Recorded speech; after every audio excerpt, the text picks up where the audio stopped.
Oh, it's low, but it's actually perfect. All right, so you can look at me or look at the camera, Sure. but I think it's better if you look at me because we Yeah. can have the conversation. Right. All right, you ready? I'm ready. Okay. Guys, we are taking a break from business talk and dive into a personal side. Let's welcome Mike Hall. Mike, can you tell me a little bit about yourself? Yeah, sure. So my name is Mike Hall. I'm 41 years old. I'm married, going on 10 years. My beautiful wife, Jackie. And we have a daughter together. She is 8. Her name is Emery. She's our little princess.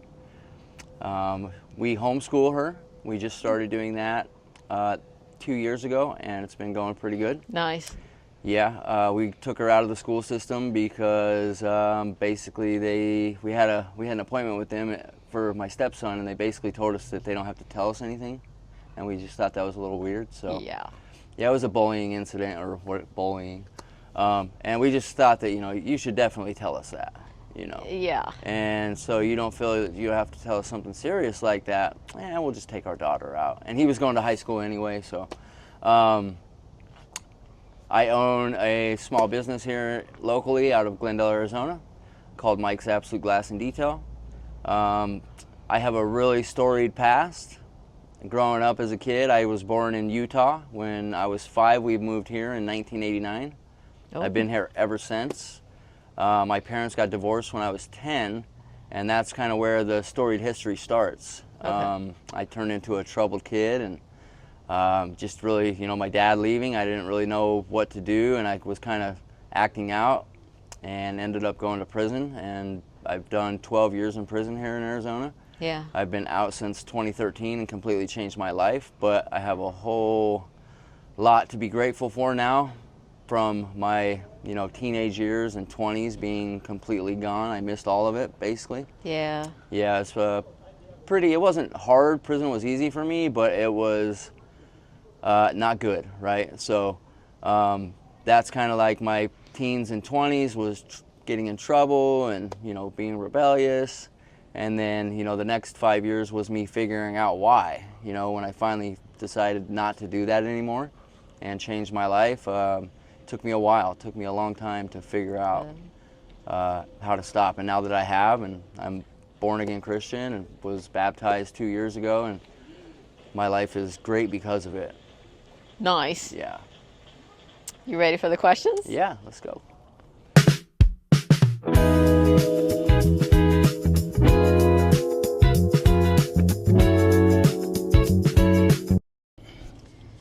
All right. If you could change one thing about the world, what would it be?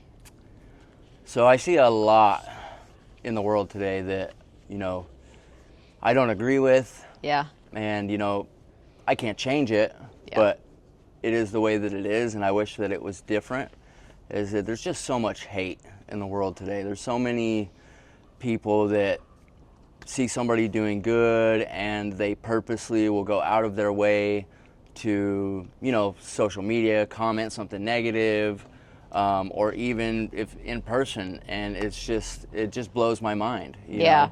We live in a society, and I was that person for a very long time, right? So when I see other people doing it now, I'm not embarrassed that I was doing it because, obviously if I was embarrassed back then, I wouldn't have done it, right?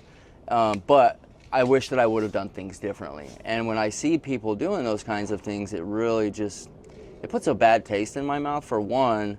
And I feel like there is quite a bit of people who, it puts a bad taste in their mouth as well. Yeah. But there's also a bigger group of people who will jump on the bandwagon and chime in and like attack that person, whatever's going on. They enjoy it. Right, and they get off on that kind of thing. Like, I just went through a lawsuit because of a guy doing that same kind of thing.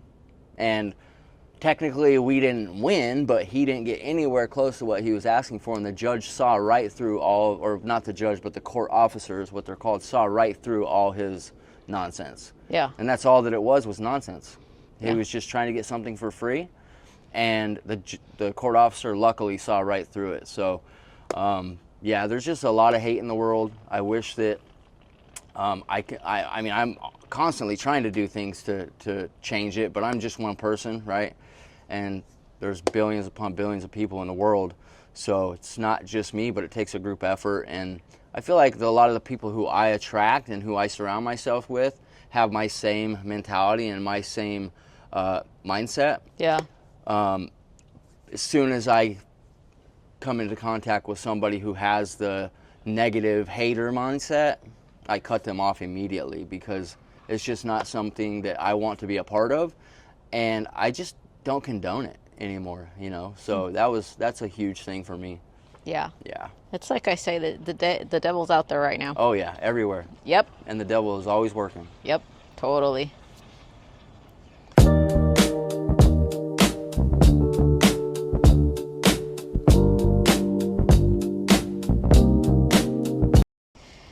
If you would have dinner with someone in history, who would it be? Whew. I mean, I like a lot of history stuff, but one of the most curious minds that today, and actually, in my opinion, of all time, is Elon Musk. Like, he is such a genius, and like, how did he come up with all of these things? Yeah. And especially being a business owner, like, I would love to sit down and just have a conversation with that guy. Yeah. Yeah. His mind is different. Yeah. It's Really definitely different. What is the scariest experience you've ever had? The scariest. Well, I don't know necessarily if I was scared. I mean, I've been through a lot of crazy things in my life, so, and I've never really been scared, but nervous maybe. But one of, maybe, I guess you could call it the scariest moments, was when my daughter was born. Oh yeah.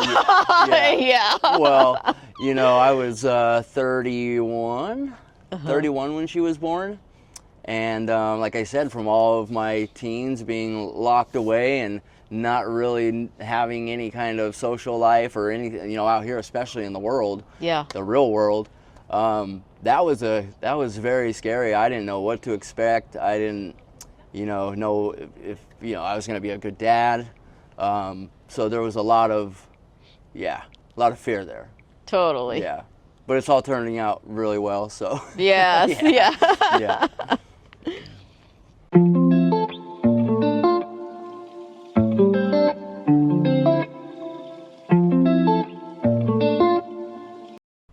If your life right now were turned into a movie, what would the title be, and who's playing you? Oh my goodness. That's such a good one. And when I was reading through the questions, I was like, how am I even going to answer that? Because, man, honestly, like Mark Wahlberg. Okay.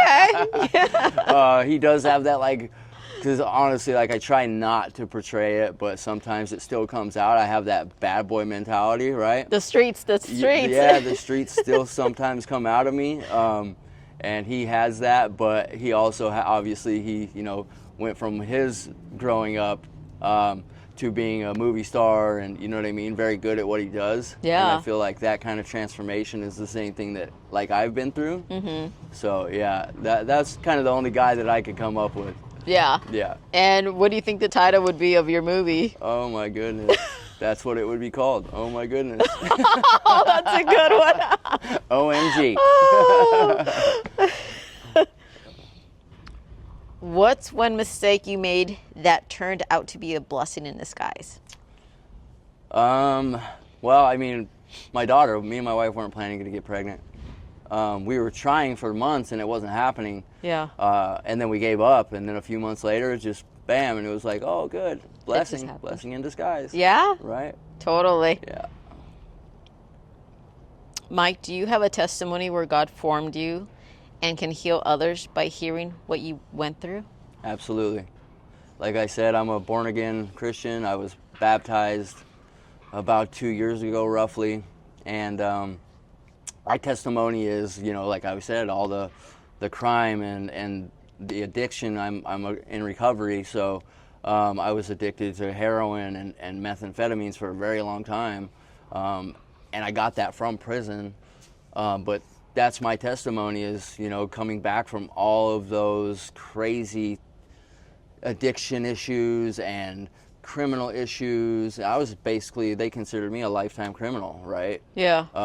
Never thought that I was going to be a free man, living as a normal citizen, Yeah. you know, and now here I am today doing that. So I actually do help a lot of guys. I sponsor guys in AA, and all the time at church, you know, people were coming up asking me questions, you know, hey, I have a family member or a friend who's struggling. Can you help me get them into a rehab facility somewhere? Yeah. And I do. So yeah, that's kind of my testimony, and I really, really feel like I have something that I can share with other people to help them, for sure. There's and I see this a lot, but there's times that where we end up at our lowest, I'd Yeah. say, Yeah. our worst struggle, and that's where we come to God. Yeah. And we come closer to God. Of course, we don't do that when we're just fabulous. Right. We don't even acknowledge him. Right. But when was your like moment that you were just like, I'm done, I can't do this anymore, and I need God right now?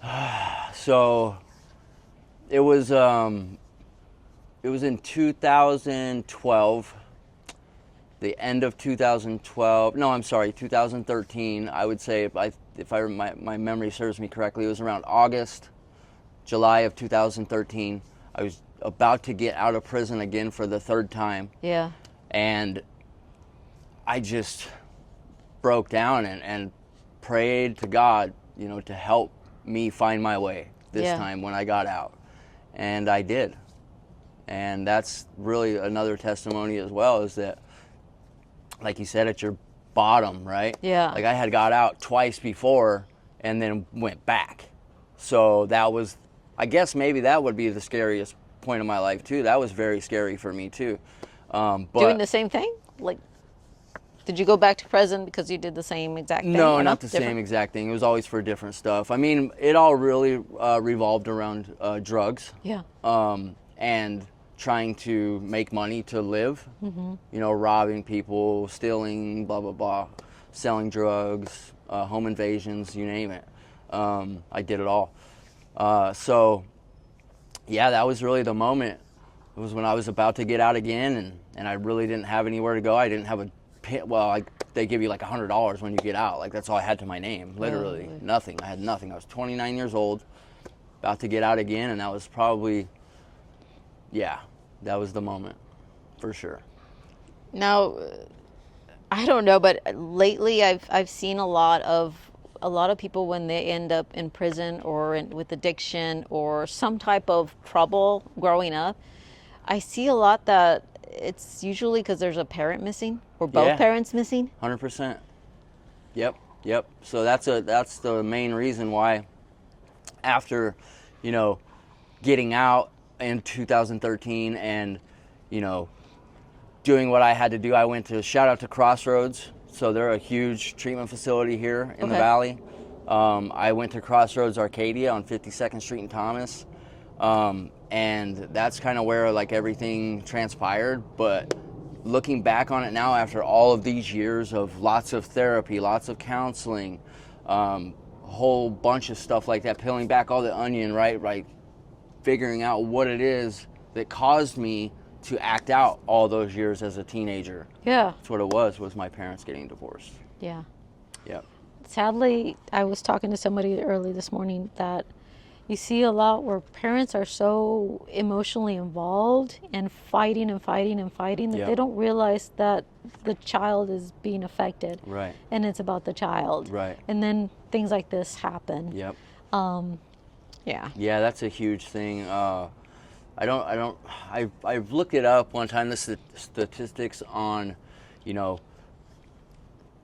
divorced parents versus not divorced parents, addiction problems, and criminal activity in prison and all of that. Yeah. And it was pretty high. Was it? Yeah. Yeah.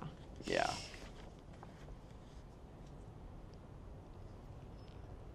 What was your biggest challenge in life?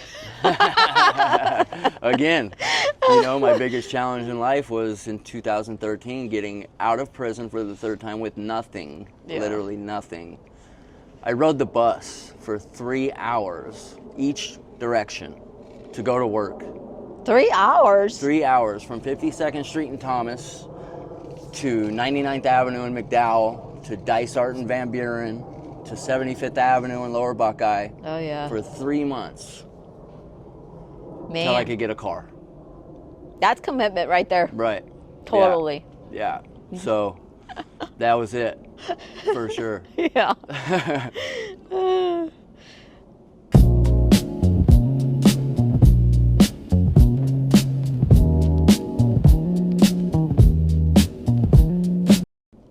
Does round or square pizza taste better? This was a question where I was like, oh, I know the answer to that. Square. Yes. Yes. Yes. Yeah. Square thin crust. Uh-huh. Yeah. They keep making them just too doughy nowadays. Right. Yeah. Yeah. There's a pizza company too, where they put like tons of tomato sauce, and that's not me. Too much. Yeah. I'm cheese, yes. Tomato sauce a little bit. I'll do extra cheese. But not extra tomato sauce. Well, that's why most people have stomach issues. I don't know. Yeah. It's true. What's one lesson God keeps teaching you over and over again? That I don't know everything. Yeah. Yep, 100%. God's constantly teaching me lessons, and over the past, let's say 3 years, I've gotten really close with God, and God is always talking to me. God is always teaching me lessons. And that's one of the main ones, is stay humble. Yes. You don't know everything. Yep. Ask questions. Don't be afraid to ask a question. There is no such thing as a stupid question. But that's it right there, is just stay humble and stay hungry.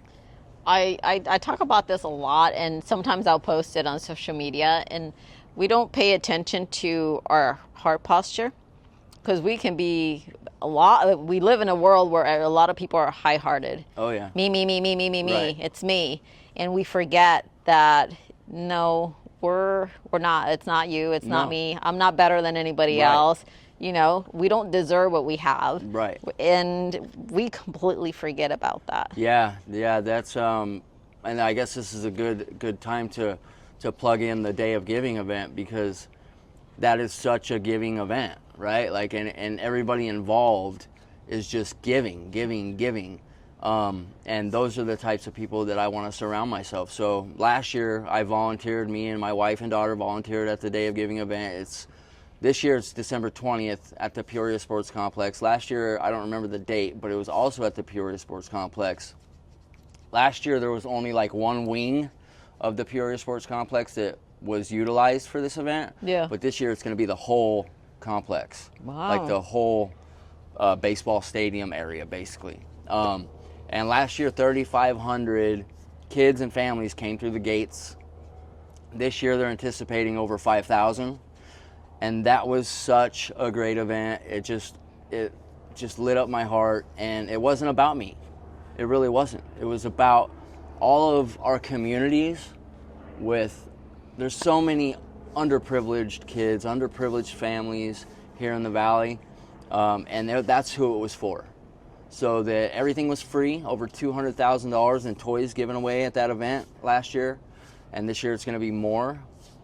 And that was just such a humbling, I was just so grateful to be able to be a part of it, that this year I'm doing even more.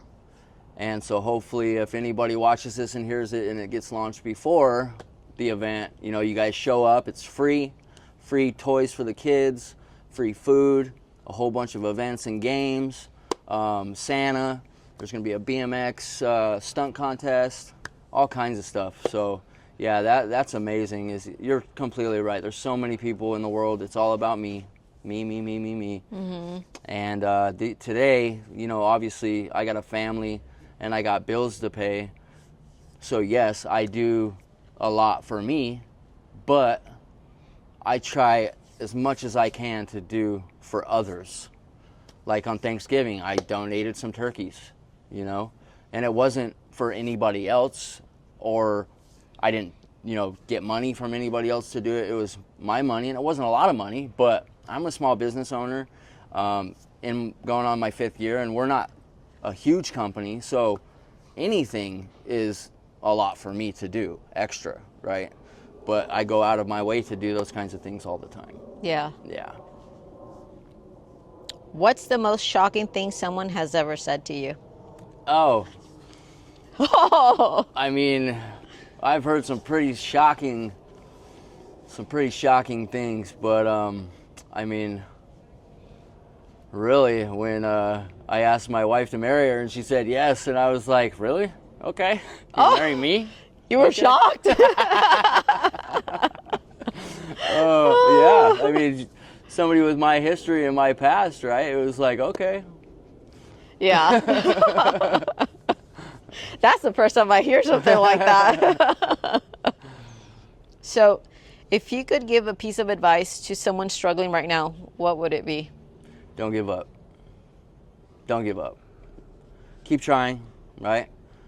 I mean, for me, and I like to speak about me only most of the time because I don't like pointing fingers. I don't like to say what they did. I just know my experience, and I know for me what worked for me is I didn't give up. You know, yeah, I fell on my face a lot. Sure. And if you're in that same situation where you're dealing with addiction or anything of that nature, you're gonna fall. You're gonna fall on your face, right? Yeah. It's not gonna be perfect. Nothing in life is perfect, but you can't give up. Just don't give up. Keep trying.